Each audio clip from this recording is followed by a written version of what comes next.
的眼前，那是萧瑟，那是你的兄弟啊！没用的，他跟方才5个杀手一样，失去意识了。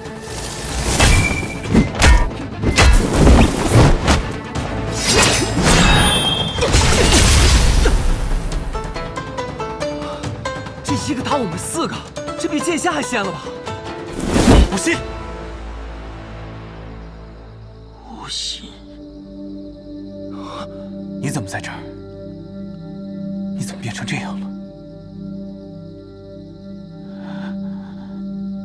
你刚刚喊我什么？无心。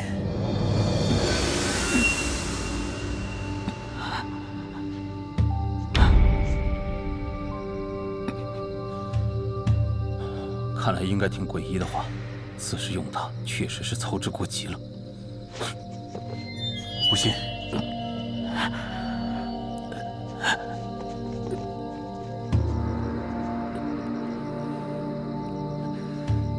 退下。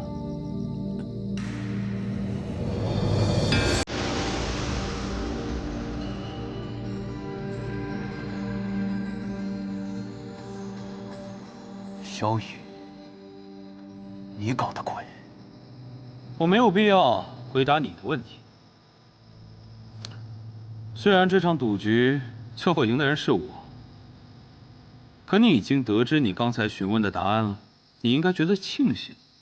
不过，你的那座雪落山庄是我的了。是吗？你为何如此确信你赢了？二哥可是毫发无伤。哦。是吗？哎呀，可惜了，这是我藏的最好的一颗棋子，本想用在最后的。什么？二哥是个聪明的人，但他有个缺点，就是太容易信任别人。他最信任的那个人，带着他走向了绝路。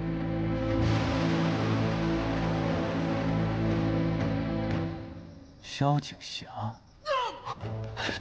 别动！萧景霞自小便心肠毒辣，所有的皇子都不喜欢她，唯有仁厚的二哥愿意跟她说话。这么多年来，大家都以为萧景霞因为萧宠而改变，可其实，这条毒蝎根本就是我藏在二哥身边的。萧楚河，你败了。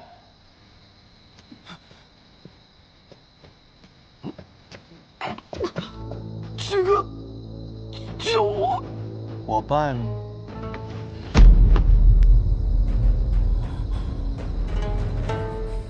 我们走。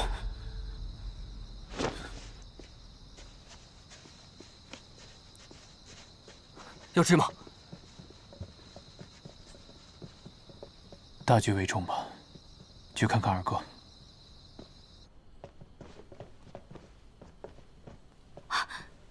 小神医。小神医，怎么样？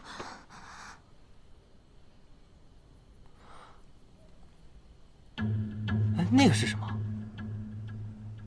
唐门暗器。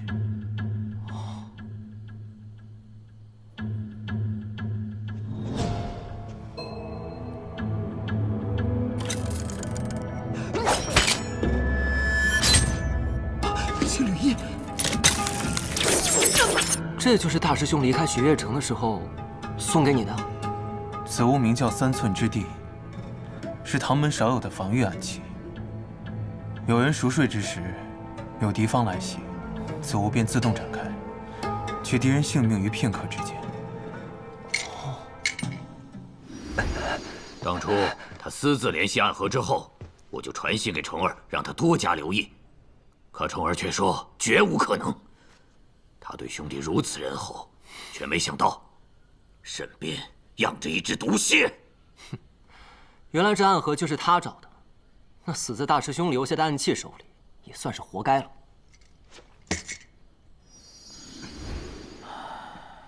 沐春风应该没事，神医如何？我救不了他，要立刻请大夫来看他。先带回雪落山庄，还是送往太医院吧。不可，不能让天启知道神医重伤的消息。那吴昕怎么办呢？先回雪落山庄吧。现在就算把他抢回来了，我们也救不了他。为什么这样都杀不了萧崇？为什么？大王布了这么久的局，本应该是天衣无缝，可萧楚河仍能够找到方法破解本王的局。殿下息怒。白王府是如今天下唯一拥有2位剑仙坐镇的王府了。若是他的眼睛再能够看见了，可2位剑仙也没有天下第一有分量啊！我们要不要？还没到时候，但是不能再等下去了。传信给宫里那位，让他尽快见本王。如剑仙怎么突然舍得抛开江湖，来我这清源殿了呀？我在江湖上游累了，就来国师的青云殿歇歇。不过客人可不能白来。那是啊，我的确是有些见闻啊，要和国师分享。哦，我在江湖上啊遇到了一个精才绝绝的少年，这个人呢是被寒水寺忘忧大师抚养长大的。我最后一次见到他的时候啊，他跟我说他要来天启城。我想啊，如果他真的来了，那整个城里啊都会传遍他的名字，因为以他的个性啊，走到哪里啊都会掀起一片风云的。从他入城之时，我便察觉到了他的存在，并以大龙象之力探之，但很快就被他发觉了，然后就消失得无影无踪。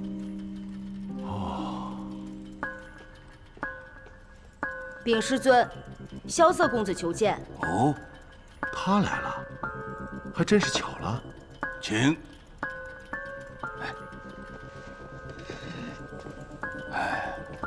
殿下，谢轩先生也在，那可真是太好了。啊？难道又有人受了伤，需要我去医治？是华锦小神医。小神医？小神医昨日被人重伤，至今还昏迷不醒。哎呀，那该如何是好？如今陛下的病全靠他给吊着。那他人现在在哪里啊？在我的府邸雪罗山庄。那你们找国师还有其他事吗？还有一事。啊，那好，那你们先聊，我先过去看看。告辞。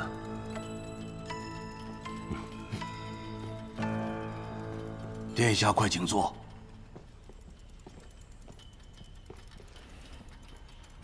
晚辈知道青天剑只达天命，不问政事，因此一直没有来拜访您。但晚辈最近碰到一件事，不得不来叨扰国师。请讲。我有一位朋友，公认的精才绝艳，但最近失了神智，功力也大增。就算我们几人联手，也对付不了他。殿下说的可是叫吴昕的少年？正是。他现在人在何处？就在赤王萧雨的身边。我们都觉得是赤王控制了他。控制了他？这样的事我之前只听我师父说过。我怀疑是西楚药人之术。可如此奇邪的术，就连白小棠也了解不深，故只能来青天剑求一答案。西楚灭国之后，应该只有药王谷一支还密留着炼制之法。这新百草绝不可能，卞姑娘早已去世，难道是月牙她还活着？果然是他。可月牙纵会药人之术，他并不一定就是炼制药人的人主啊。何为人主？所谓药人皆有人主，炼药人需以血为引，这一滴血必须是至亲之人的鲜血，又以亲生父母的最为完美。若没有引，只有药，炼制出的药人极易遭到反噬。难怪那些人最后都死了。但是吴昕给人的感觉和他们不一样，身上没有那股死气。但是这世上还有谁的血能够为他炼制药引呢？宣妃娘娘，宣妃就是吴昕的生母，若需要至亲之血做药引，那也只能是宣妃。药人之术的解法，同样需要弄到这一滴至亲之血。那想要救吴昕，只要找到宣妃就好了。是需要宣妃的至亲之血。那一滴至亲之血就够了。弄到了至亲血，后面的事情交给小神医，就并非难事了。晚辈多谢前辈解惑。走。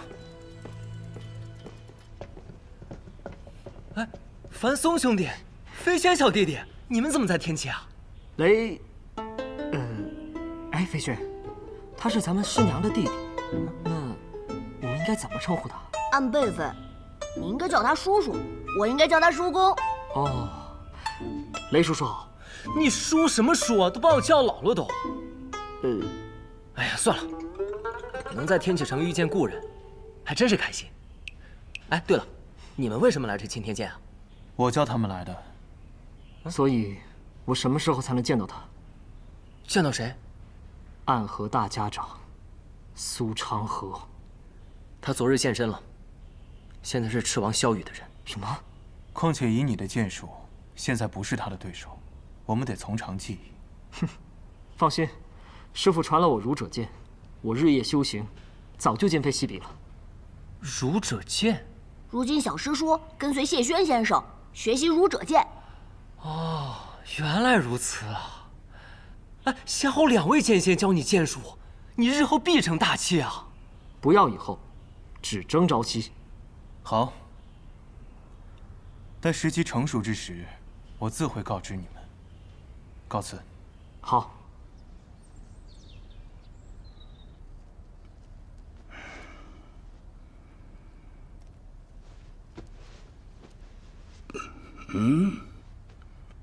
华神医今日没来吗？回圣上，华神医昨天偶感风寒，担心传染给陛下加重病情，特让徒弟沐春风前来诊治。回去禀明神医后，再决定如何诊治。严重吗？回陛下，昨日原本挺严重的，但今日有位先生来看过了，说是无大碍，不出几日就能入宫了。那就好。啊，虫儿的眼睛呢？已经治好了，只需再休养几日，白王殿下就能重见光明了。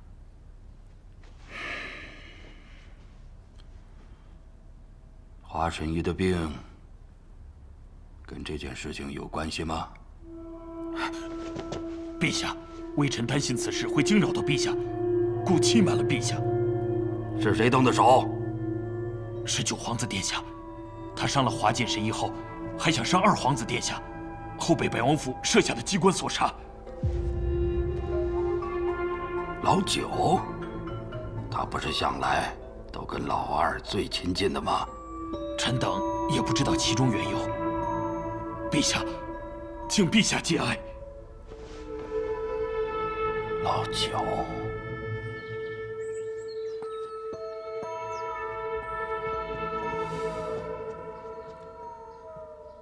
殿下，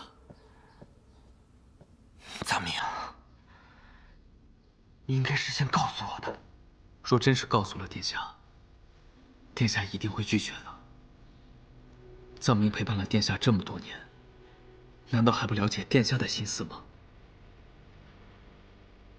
可是就算是我复明了，失去了你，身边又少了一个值得信赖的人。如今殿下重获光明，如同重获双翼，马上就能一飞冲天。少我一个无用的侍卫，又如何呢？所以，那天究竟发生了什么？当日，我被景太公的宣令缠住，无法出宫。此事不用多想，定是那赤王所为。后来暗河杀手潜入白王府，多亏永安王派人及时赶到，才让他们没有一时得逞。是九皇子背叛了你，还伤了华锦神医。好在你的眼睛现在已经治好了，那些最后想杀你的人，也被永安王他们击退。老九，怎么会是老九呢？二师父，老九人呢？被永安王他们提前布下的机关所杀，已经死了。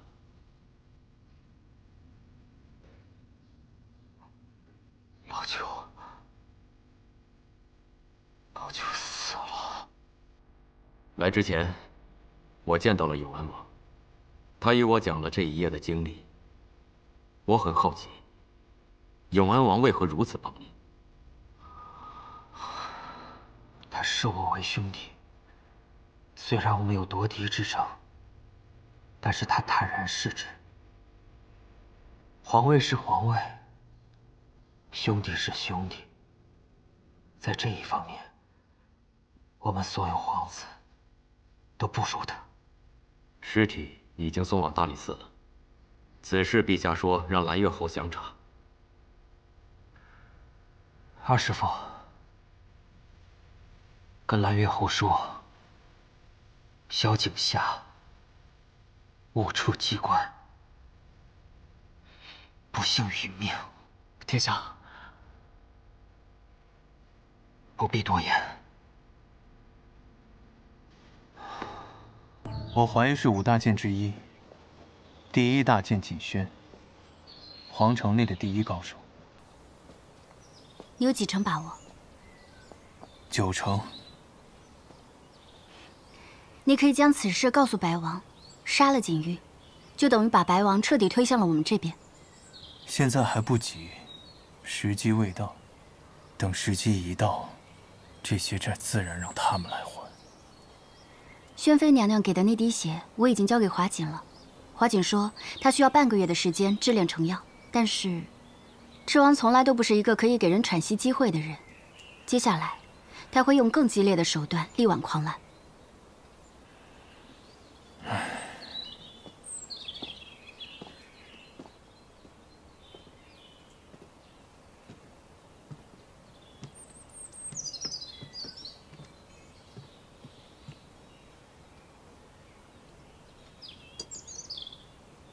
好啦，我们不聊刚刚的事情了，我们聊点轻松的。乾隆好像喜欢你。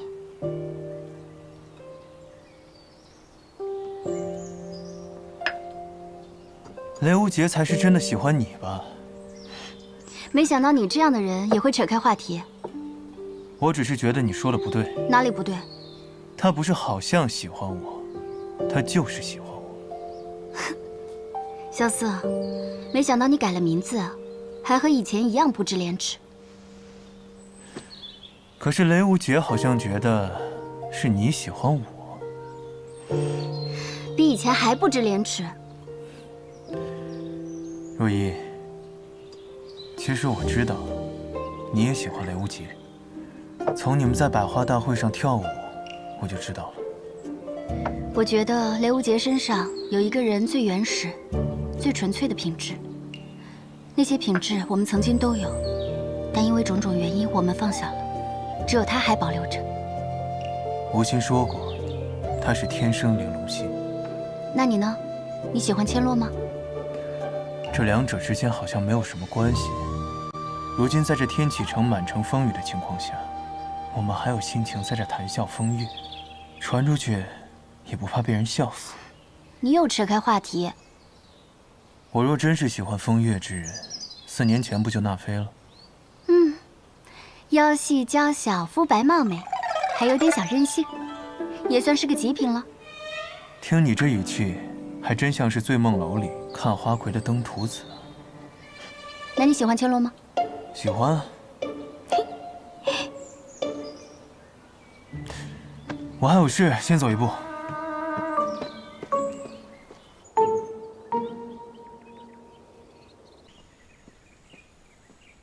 来了。陛下。哎呀，辛苦你了。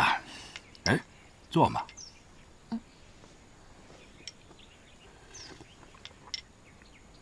小神医，我听说前些日子你染上了寒疾，现在怎么样？好些了吗？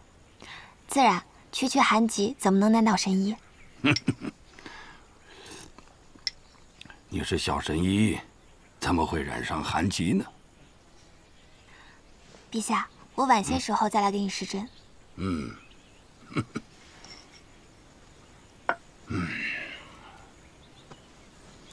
小神医啊，这些日子你在姑侄身上插了太多针了。姑得的病有这么难医吗？陛下，你知道我们医者口中常说的一句话吗？什么话？心病不除，百病难医。陛下，你有心病，这个华锦医不好。心病不除，百病难医。你的话，我明白了。明白了也没有用，还要治好。解铃还须系铃人。陛下，谁是你的解铃人呢？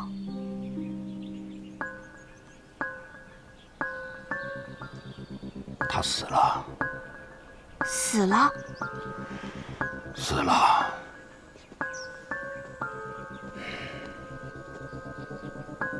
他是姑最好的兄弟。我们在很小的时候，母后就死去了。虽然我们是皇子，却没有得受过多少的宠爱，甚至就连有点权势的太监都敢欺负我们。太医，你再回去救救他好不好？殿下，不要走，不要走！弟弟在6岁的时候感染上了中风寒，医了好久也没医好，最后到了快死的时候。救救我弟弟好不好？殿下，不是微臣不救治，微臣也是无力回天，爱莫能助啊！你救救他吧！殿下，请回吧。他是在那一日死的吗？流传在外面的说法是，在那个大雪夜里，我跪在门口，苦苦地哀求那个太医2个时辰。虽然我是一个不受宠的皇子，但是这样的跪礼，对一个太医来说，不是能够承受得起的。最后，把我弟弟从鬼门关拉了回来。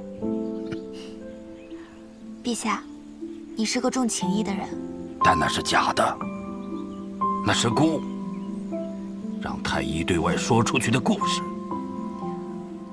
实际的情况是，那天晚上，姑跪了2个时辰，但她还是坚持要走。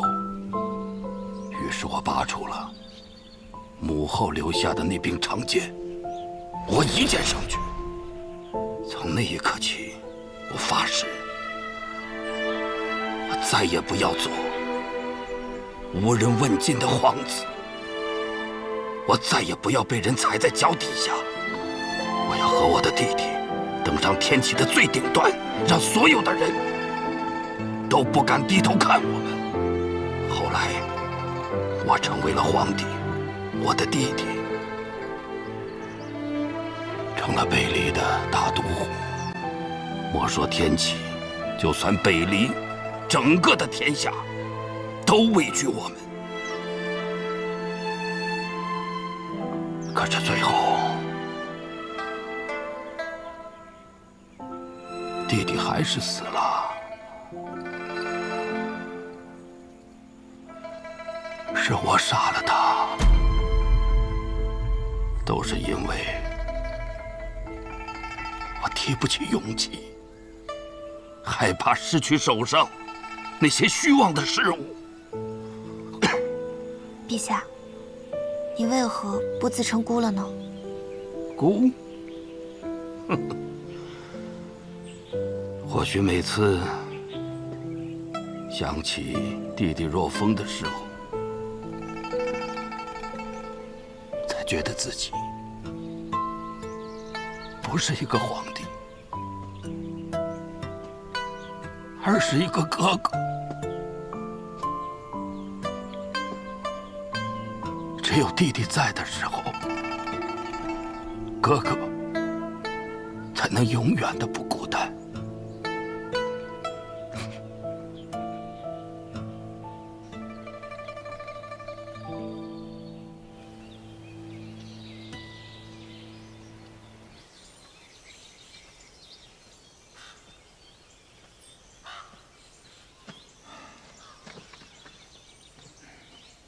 皮川叔叔，这无聊的日子，咽去了。你说呢？我这刀都要锈死了。是有点怀念天启了，想去千金台赌一把，再去碉楼小筑喝一杯，再去彩云追月阁睡一觉。瞧你这点出息，王爷怎么生出你这样的儿子？我这不是在这儿过过嘴瘾吗？现在看来，只有萧瑟那家伙当了皇帝，才能把我们招回去了。那也未必，我们可以自己回去。据最近传来的消息，明德帝最近病重不起。病重不起，王爷有什么打算吗？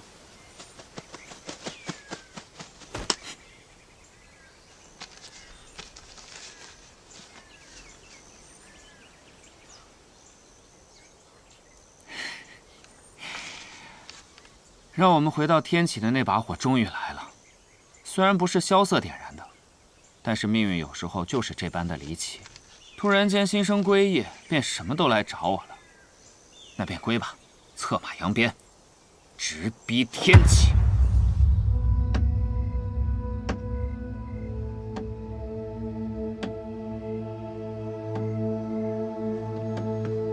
这么晚不睡，是在等什么好消息吗？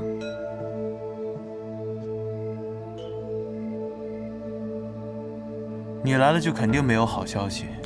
行，你既然这么说，我现在就走，不给你添堵。开玩笑的。你的好兄弟蛰伏多年，最近似乎有些不安分了。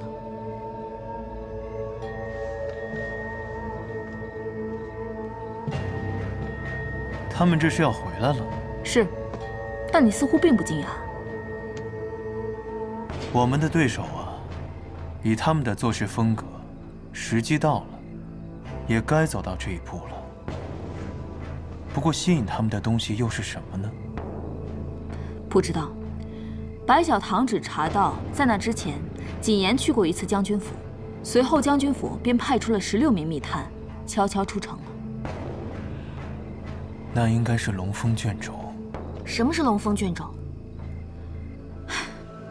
当年，八王之乱爆发，各大皇子纷纷闯进皇宫，一路杀到了平清殿。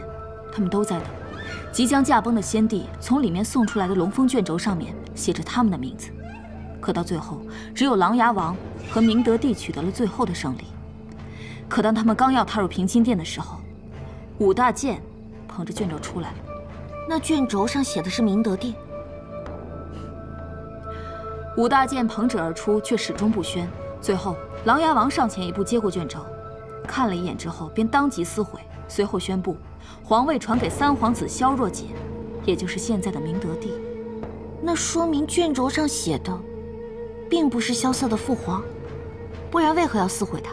是啊，可是当年负责此事的武大健都选择了保持沉默，所以也就没有人再继续追究此事。可是龙峰卷轴向来有2封，一份由武大健保管，意为传圣意；另外一份则由钦天监保管，意为承天意。一封卷轴被撕毁之后，另外一封本该送到钦天监的卷轴，却无故消失了。那武大健为何要纵容他？只有一种可能，那卷轴上写着琅琊王叔的名字，他撕毁了写着自己名字的诏书，武大健根本没办法拦截。但是几年之后，琅琊王军功赫赫，民心所向，那封不知所踪的卷轴却又突然间出现了。即便琅琊王不想当皇帝，在朝中、在军中，甚至在民间，有越来越多的声音逼着他当皇帝。当年藏起那封卷轴的人，就准备要动手了，掀起兄弟反目，以此来达到自己的目的。新帝即位，旧帝的武大健要去守皇陵，可当时大建卓卿权势无双，所以他自然是不会甘心的。他从一开始便收起了龙峰卷轴，图谋着政变的那一天。我想，当年琅琊王叔一案，应该也是他一手挑起的。只是他没有想到，他的卷轴还没来得及亮出来，琅琊王叔就死在了法场之上。而他也在1个月后死在了皇陵。这些事，百草堂可没有查到。因为当年伤我的人就是锦轩，而锦轩是卓清最亲近的弟子。卓清死后，龙峰卷轴再次下落不明，我想8成就是落在了他的手里。而这锦言又是5大剑中锦轩最得力的走狗，他能说动将军府，除了知道琅琊王叔救军的下落之外，手里应该还有足够的筹码。我唯一能想到的，就是龙峰卷轴。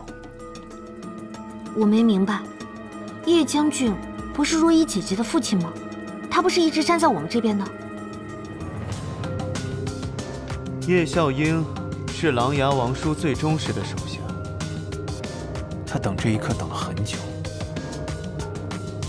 只可惜，我们的目标是一样的，但是选择上可能会大有不同。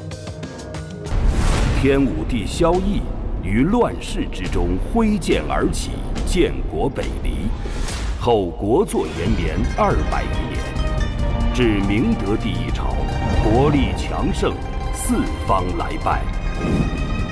明德帝有一子，名萧楚河，排行第6，天纵奇才，本是太子的最佳人选。然4年之前，明德帝胞弟琅琊王涉嫌谋反，被判斩刑。萧楚河当庭为其争辩，触怒龙颜，被贬为庶人，流放青州。太子之位悬而未决，朝中其余皇子争斗不断，使得朝局动荡，天下不安。而遭到流放的萧楚河却失了行踪，多年来下落不明。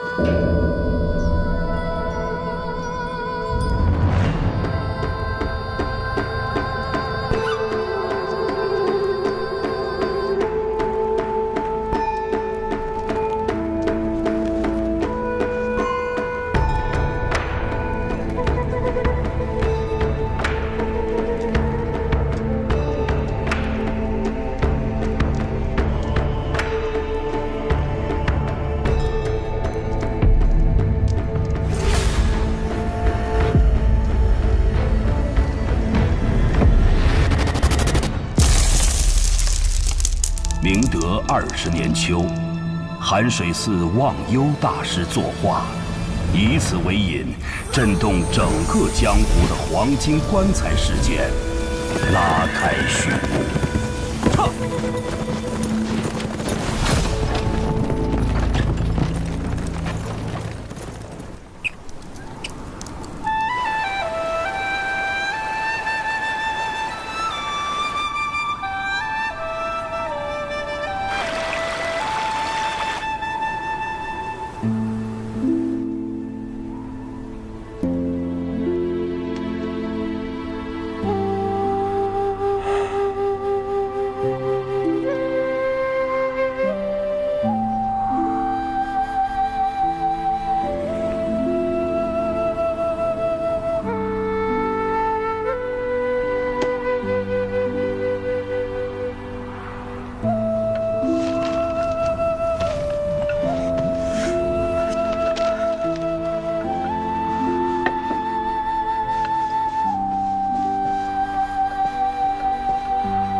老板，您看，咱这雪乐山庄开了都快5年了，现在这连客房都在漏风。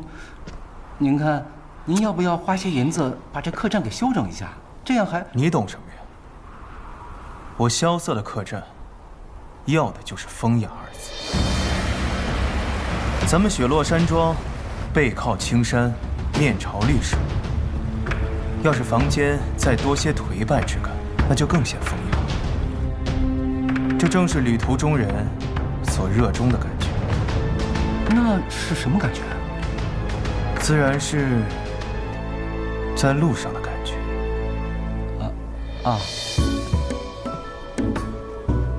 在路上的感觉。那是什么感觉啊？等等，老板不会想把客栈给卖了吧？这大雪都下了好几个月了，一个客人也没有，马上连工钱都发不出来了。等这客栈一卖，咱哥俩没钱没地方，岂不是沦落街头？哎，来，你想太多了。就算咱这客栈白送给人家，人家都觉得破。这再说了，这老板的境界，岂能是我们这一介俗人所能懂的？你看，雪下这么大，咱们能看到的，就是一片白茫茫。这老板呀，他能看出来意境，这就叫做文人骚客。哦，哎，你看，准备吟诗了。生意不景气啊，要不还是把客栈卖了吧？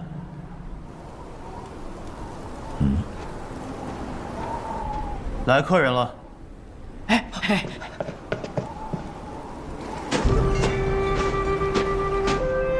这个人连棉袄都穿不起，看上去不像是有钱住店的样子。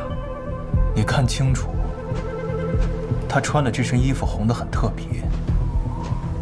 这样的料子，除了天启城玉秀坊这样的大铺子，否则要进一批料，都得把整个店铺卖了才行。接客。好嘞。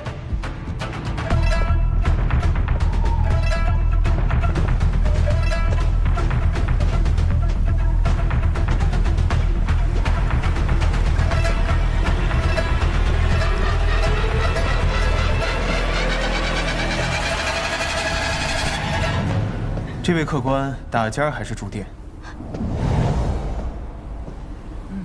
就这儿了。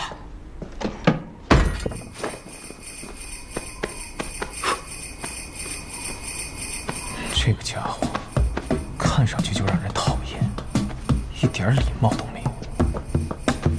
不过看他的穿着打扮，定是江湖中大家族出门历练的子弟，一定很有钱。客官，您要点什么？这种客官最是爱摆阔，是时候大赚一笔了。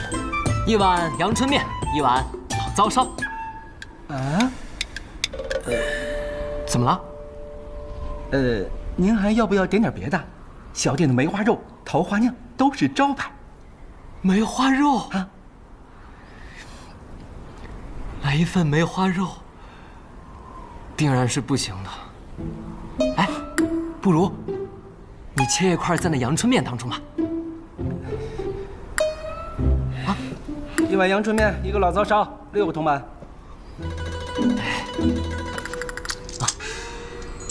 哎，听说了吗？有人从寒水寺运来一件重宝，要去九龙门。哎，知道，江湖上都传遍了，据说谁能得到那重宝，就能号令天下。我怎么听说那重宝是一门绝世武功啊？明明是一个绝世美女。拉倒吧，寒水寺能出美女？那是老大说的。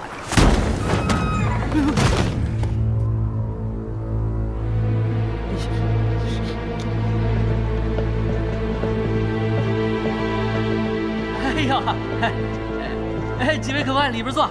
你看，又是一帮没礼貌又没油水的家伙。客官，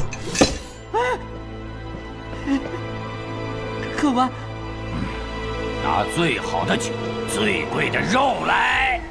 客官，您的面和老糟烧。哇，请慢用。哎，怎么了？你。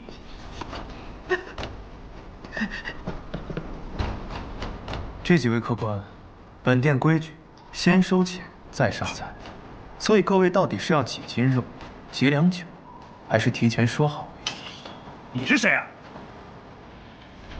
在下萧四，是这雪落山庄的老板。哼，我没钱。哦，但是你一定有钱。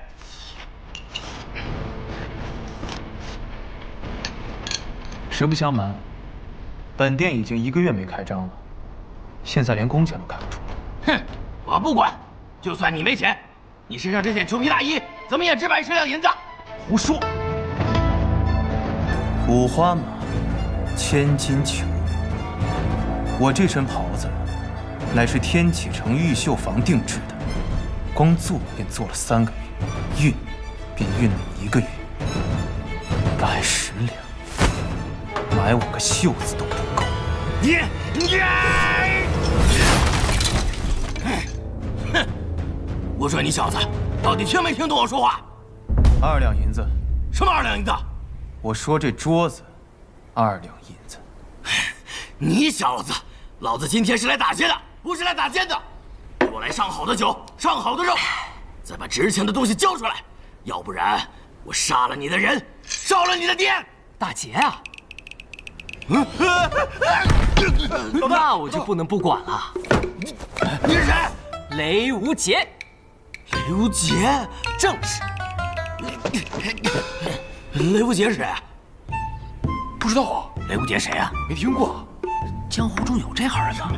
我初涉江湖，你们自然不知道我的名字。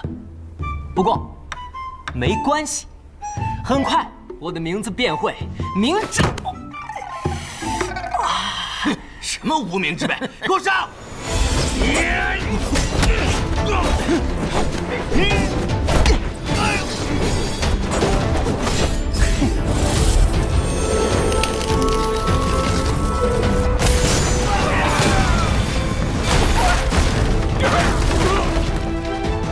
风刀挂镜，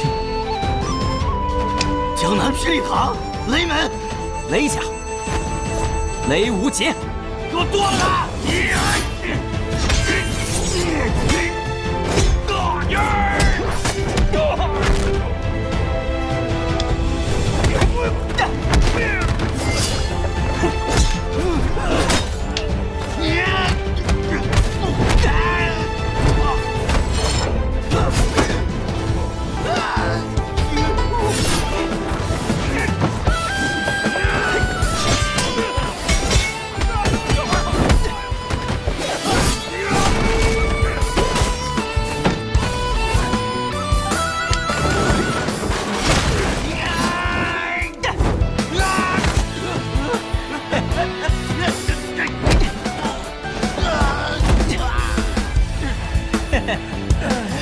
这可是我的无方拳法，当然，我还有更厉害的东西。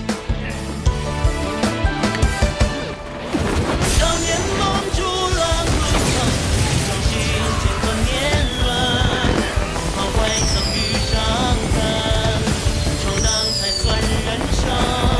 狂寸间棱角激昂青春，擦拭我岁月风刃。天涯凌云尽所。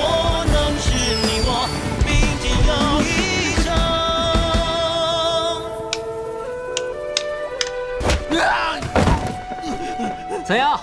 现在可知道我是谁了？还不快滚！快走！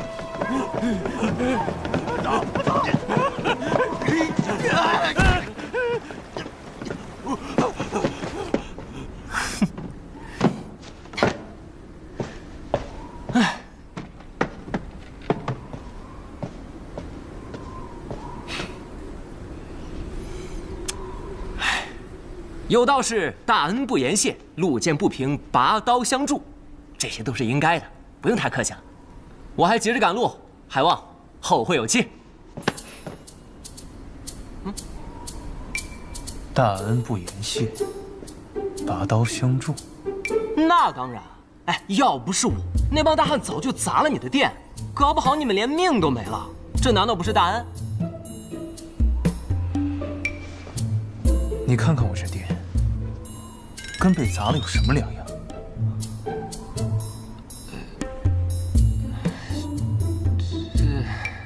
？100两。我没钱。那再怎么说，我也算救了你们的命。你这样也太……我需要你来救。这功夫，100两。我真没钱。没钱？但我马上就会有钱的。我要去一个地方，到了那地方便会有钱。什么地方？雪月城。雪月城？嗯。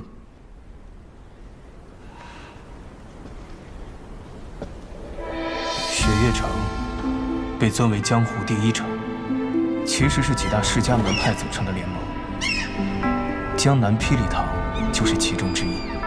要想拿回该拿回的东西，雪月城也是我必须要去的一个地方。如果这个少年真的是去雪月城，那么以他的身份，从雪月城中拿出100两银子，自然不在话下。而且这个家伙似乎并不像在骗人，毕竟他怎么看，除了武功高强以外，简直就是一个傻子。可以，你去雪月城，我得跟你一起去。啊，完全没问题。还有啊，利息就算你500两吧。啊，500两。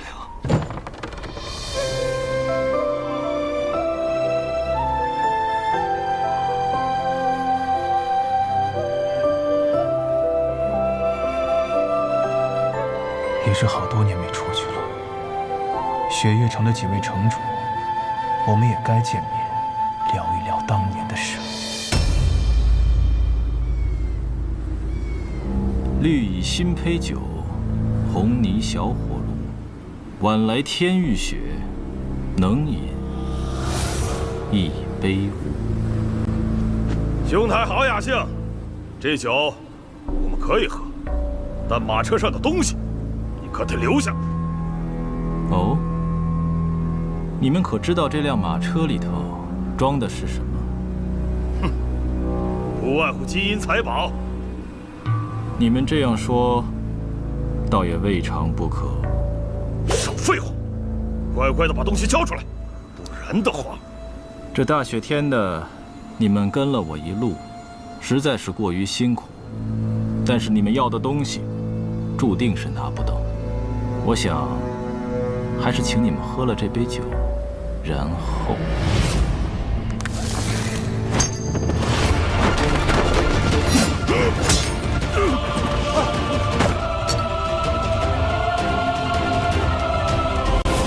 今日，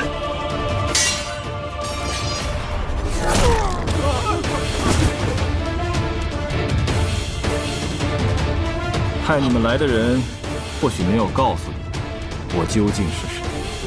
这趟镖，不是你们这种小角色能够动得了。你是蜀中唐门的人。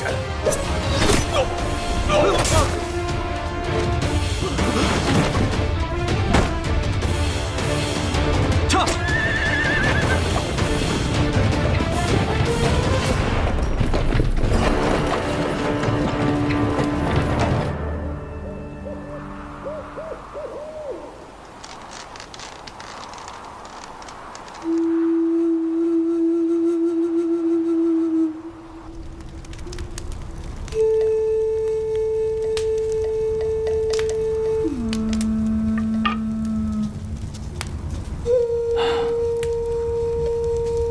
师尊这次托我运的是什么？这一路上竟引来这么多的高手。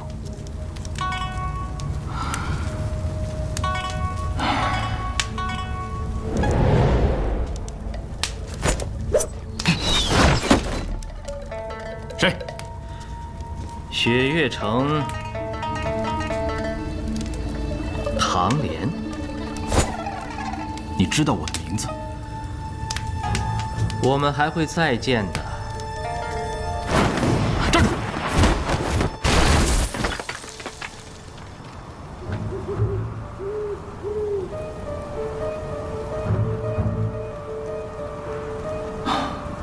真是个奇怪的人，白发御剑，轻功卓越，怎么从未听师尊提起过江湖上还有这样的高手？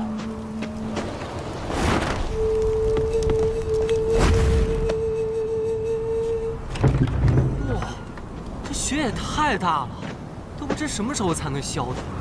还好我的马是千里挑一的神骏，不然咱们都得被这场雪给埋了。不，你这一路都在说你的马好，你是卖马的吗？少废话，进去生个火。装模作样。哦，哼，哎，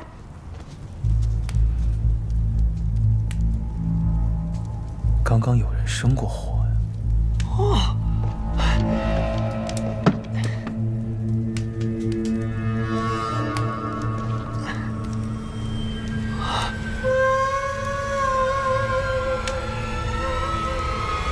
太好了，这下方便了。我还怕那柴火太湿，怎么都点不着呢。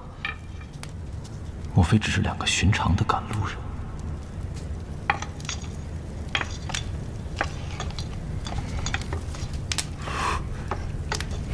快点！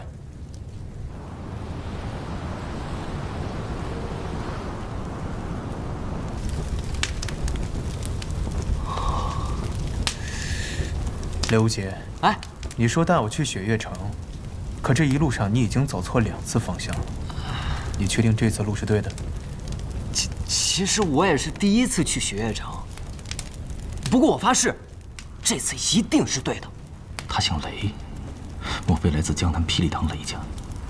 可是雷无节这个名字，却从未听人说过。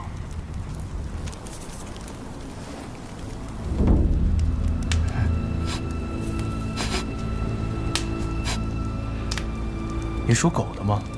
闻什么呢？你有没有闻到一股味道？什么味道？是花香，蔷薇之香。蔷薇？这个天气会有蔷薇啊？这是蔷薇露的味道。蔷薇露出大邑、占城、爪哇，并且只有天启城的百花阁才有的卖。这儿怎么会有？想不到在此荒郊之地，还能遇到能识风雅之人。我苦求百花阁主多日，他才卖给了我这1瓶，却一下就被你闻了出来。风高月冷，姑娘要进来坐坐吗？不必了。这是越期笑送帖，明侯怒杀人。这就对了，这就对了。什么对了？他们2人就是越期和明侯，杀手榜上位列第9。除了霸占杀手榜上前8席的暗河组织之外，绝对是江湖上最厉害的杀人王组合了。那照你这么说，他们送了我们帖子，岂不就是要杀我们呀？你兴奋个什么劲儿？其实帖子是送给里面另一位朋友的，只不过我们的规矩就是接了帖子的都得死，所以今夜2位的命就都一同留在这儿吧。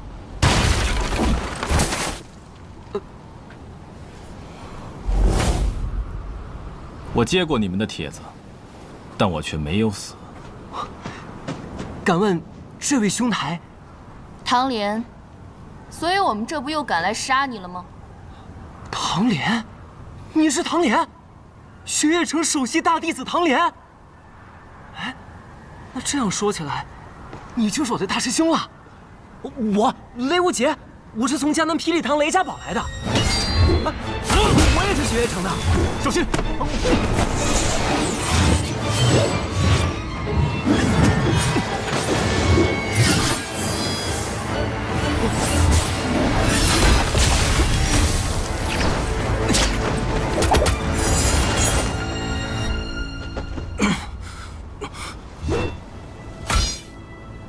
明侯天生不爱说话，所以他最讨厌话多的人。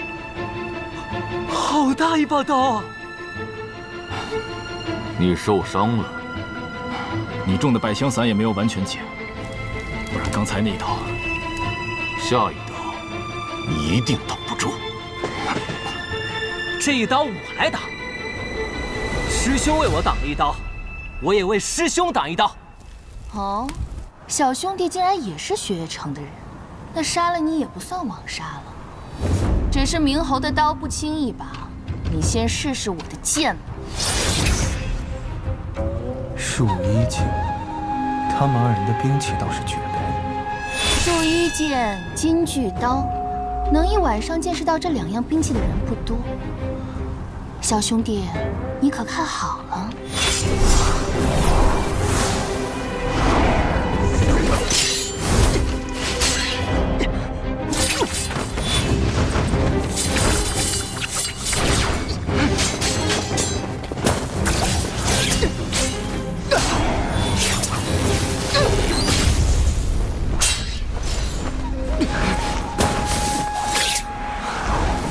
素闻江南霹雳堂雷家火器天下第一，却没想到小兄弟的内力也如此惊人，竟能赤手握住我的数一剑。哼，你的剑我见过了，可我的拳你还没见过呢。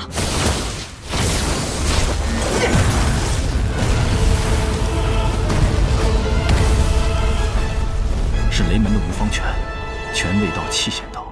这小子有一手。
月影剑、防影术，都是绝等的杀人之术。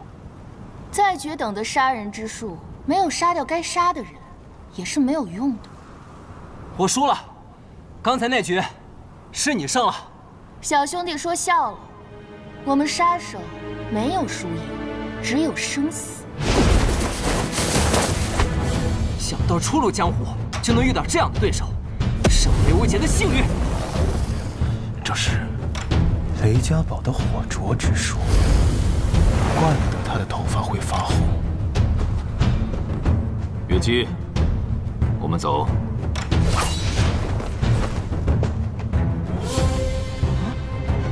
喂，你怎么说走就走啊？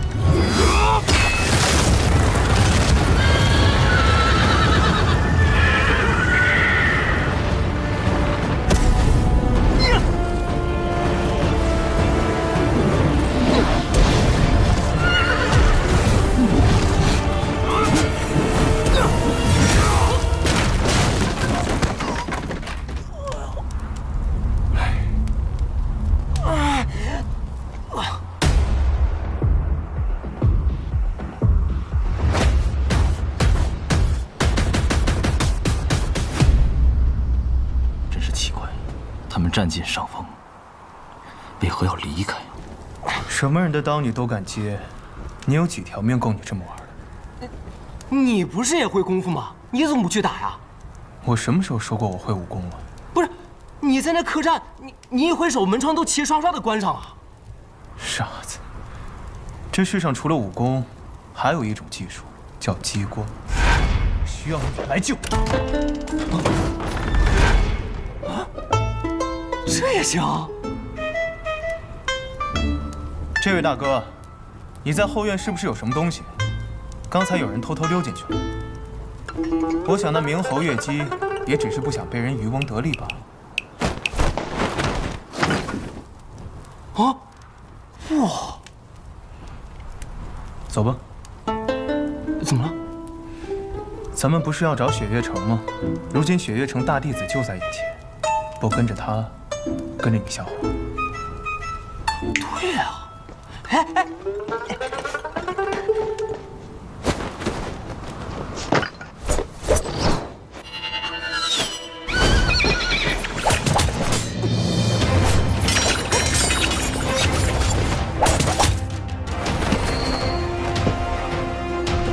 上不得台面的家伙，只敢做些偷鸡摸狗之事。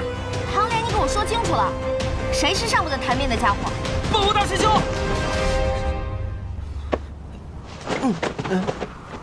千洛，三师尊知道你来吗？你不会又是偷跑出来？谁说的？我就是出来游历江湖，恰好路经此地。这什么情况？看来还是偷跑出来的。我现在有任务脱不开身，只好传书给三师尊，让他把你领回去。唐雷，你敢？哎呦，大师兄！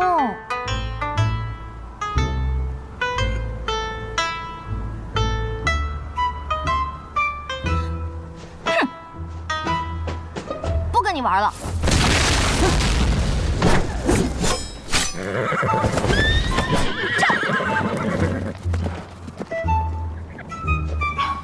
青山不改，绿水长流。唐莲，你给我等着！刚才那位是司空千洛，姓司空，莫不是强贤司空长风之女？正是我三师尊的女儿，雪月城的大小姐。哦，那还真是让人出乎意料。千洛这次是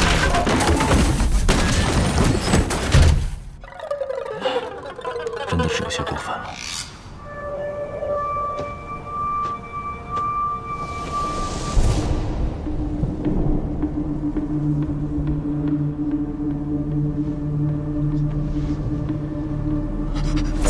你想做什么？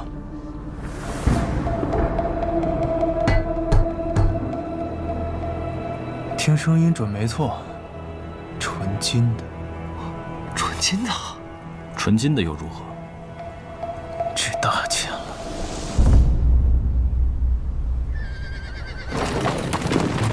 驾！驾！素未谋面，你就这么相信我？我不是相信你，我只相信他。这一点我倒是认同你的判断，毕竟这家伙除了武功好，就没有脑子。骗人这种事，他确实干不出来。那你呢？我把我最好的2匹夜北马拿来给你拉货，你还不信我？师兄，别理他，他就是个马贩子。这一路上除了听他夸他马好以外，就没听过他说别的话。雷兄弟，你暂时没有拜入师门，师兄这2字，我想你可以不用叫得这么着急。哎，好的，师兄。所以你真的不知道这棺材里装的是什么？师尊并没有告诉我，他只是让我把它运到碧罗城的九龙门。另外，和我说了一句话。什么话？千万不要试图打开这具棺材。驾！驾！听你这么一说，我倒是对这棺材更感兴趣了。千万不要对它感兴趣。我这一路上遇了10几波杀手，那么多人对里面的东西感兴趣，拥有它是一件很危险的事情。所以你这一身的伤是那些杀手？只是月姬和明侯，其他的不过是一些……其实关于这黄金棺材的传闻，我倒是听过一些。你都知道些什么？别这样看着我呀！这种传闻已经在江湖上传开了，说什么的都有。大致就是，有人从寒水寺运送黄金棺材去边境，棺材里装着的是数不尽的财富，还有足以称霸江湖的武功秘籍。你相信？原本我不信，直到我后来发现，运送这黄金棺材的竟然是雪月城大弟子唐莲。那又如何？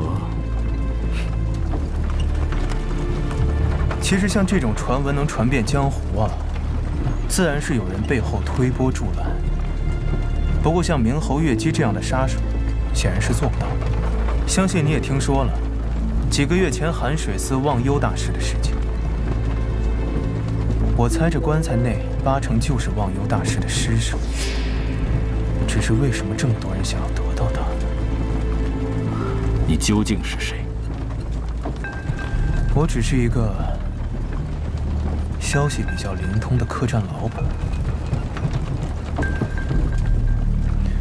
所以我们到底要去哪儿？直奔九龙门吗？三顾城，美人庄。美人三顾：一顾倾人城，再顾倾人国，三顾倾我心。三顾城是前往碧罗城的必经之地，每年都会有大批的商人经过这里，其中不乏1掷千金的豪客。而美人庄则是城内最大的销情窟。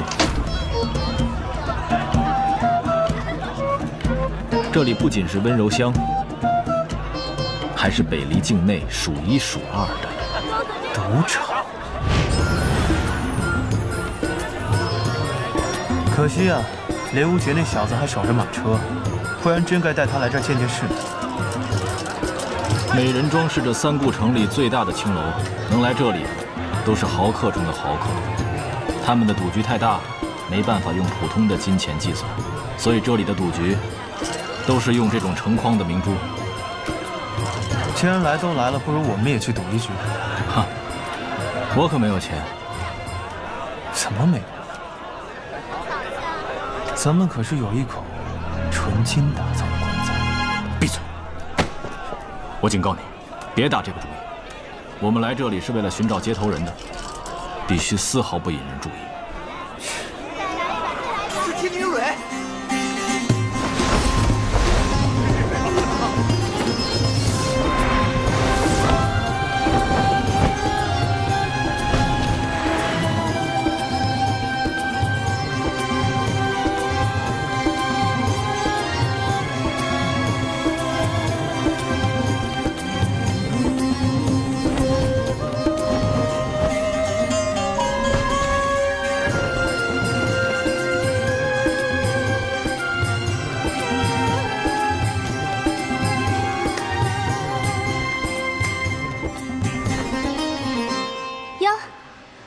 是莲吗？你不是说不能引起别人注意吗？可是现在你看看，整个美人庄，所有人都盯着我们呢。蕊，莲，距离你上一次来，已经过了16个月07天了。你就这么不挂念人家吗？你们一个叫蕊，一个叫莲，听起来还真像是一对老相好。真是个好看的少年郎。刚刚听公子说想要赌一局，美人庄今夜有一场千载难逢的赌局，要不要一起玩玩？我可没有钱。不，你一定很有钱。姑娘为何如此确信？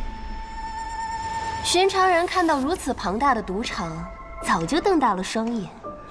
看到我这样的美人，早已迷了心神。但你却是一副懒洋洋的样子，仿佛这样倾城的财富、倾国的美人，在你眼里都是稀松平常的。你说，你是不是很有钱？蕊，现在不是说这个的时候。你的接头人至今也没来，但东西已经准备好了。你要小心，这几天不断有顶级的杀手为了那件东西涌入三顾城，他们中有很多人不好对付。公子还想赌吗？我有一座山庄，名叫雪落，大概值10匣这样的珠子，不知姑娘可愿先借我一匹？好说。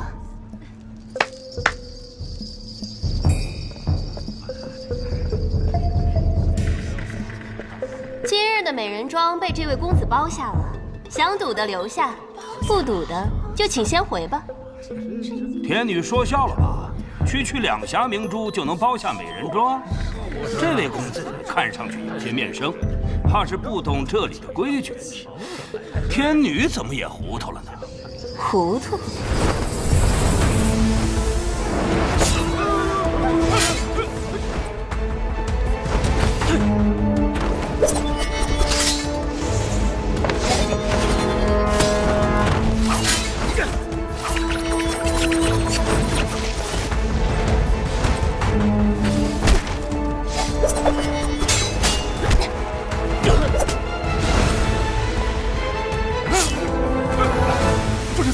合适。好了，我也就是吓吓你。